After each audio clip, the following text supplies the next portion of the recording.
বারুইপুরে একটি 11 বছরের নিষ্পাপ মেয়ের সাথে যে নৃশংস ঘটনাটি ঘটেছে তাতে উত্তাল গোটা পশ্চিমবঙ্গ। 11 বছরের নিষ্পাপ শিশুটি তার বন্ধুর জন্য উপহার কিনতে বাড়ি থেকে বেরিয়েছিল। মেয়েটির উপর যৌন নির্যাতন করার পরে তাকে জীবন্ত অবস্থাতেই বস্তাবন্দি করে পুকুরে ফেলে দেওয়া হয়। প্রাথমিক ময়নাতদন্তে মেয়েটির পেটে এবং ফুসফুসে জল, শরীরে একাধিক কামড়ের চিহ্ন এবং মাথায় ভারী বস্তু দিয়ে আঘাতের চিহ্ন প্রকাশ পেয়েছে।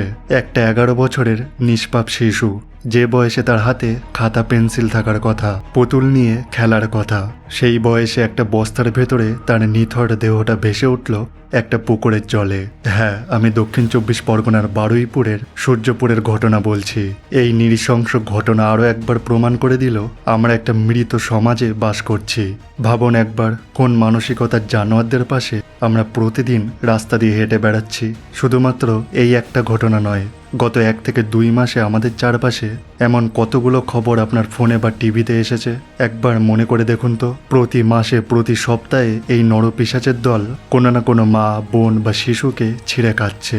ন্যাশনাল ক্রাইম রেকর্ডস ব্যুরোর রিপোর্টের দিকে তাকালে লজ্জায় মাথা হেট হয়ে যায়। প্রতিদিন এই দেশে গড়ে প্রায় 90টিরও বেশি ধর্ষণের ঘটনা রেজিস্টার হয়। কিন্তু কেন 2026 সালে দাঁড়িয়েও এই আদিম পৈশাচিক অপরাধ বেড়েই চলেছে? কেন কমছে না এই হিংস্রতা? কারণ আমাদের বিচার ব্যবস্থার দীর্ঘসূত্রিতা।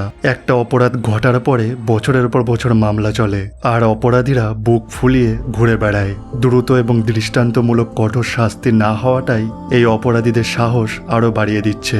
একটা ধর্ষণ হওয়ার পরে অপরাধীর শাস্তি চাওয়ার বদলে আমরা ব্যস্ত হয়ে পড়ি দোষারোপের রাজনীতিতে। সবচেয়ে বড় ভয়টা কোথায় জানেন? আমরা এখন যেন অভ্যস্ত হয়ে যাচ্ছি। একটা ঘটনা ঘটে, মোমবাতি মিছিল হয়, সোশ্যাল মিডিয়াতে 2টো পোস্ট হয়, আর মাত্র কয়েকদিন পরেই আমরা সবকিছু ভুলে আবার নিজেদের জীবনে ফিরে যাই। যতক্ষণ না নিজের ঘরের কারোর সাথে এমনটা ঘটছে ততক্ষণ আমাদের ঘুম ভাঙছে না। আজ বারুইপুরের ওই অসহায় বাবা মায়ের চোখের জলের দিকে যেন তাকানো যাচ্ছে না। প্রশাসন বলছে ফাস্ট ট্র্যাক কোর্ট হবে, ক্যাপিটাল পানিশমেন্ট বা ফাঁসির দাবি উঠছে।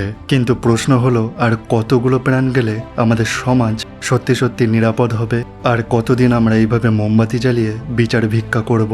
এবার সময় এসেছে শুধু মোমবাতি নয়, অপরাধীদের মনে আইনের এমন এক কঠোর আগুন জ্বালানোর যাতে আর কোনোদিন কোনো শিশুর ওপর কোনো পাপিষ্ঠ হাত তোলার সাহস না পায়। প্রশাসনের কাছে, সরকারের কাছে অনুরোধ করব, খুব দ্রুত যাতে অপরাধীদের দৃষ্টান্তমূলক কঠোর শাস্তি দেওয়া হয়, আর সেই খবর যেন প্রকাশ্যে সংবাদ মাধ্যমে প্রচারও করা হয়, যাতে করে সকল অপরাধীদের মনে আতঙ্কের সৃষ্টি হয়। ভালো থাকবেন, সুস্থ থাকবেন। জয় হিন্দ।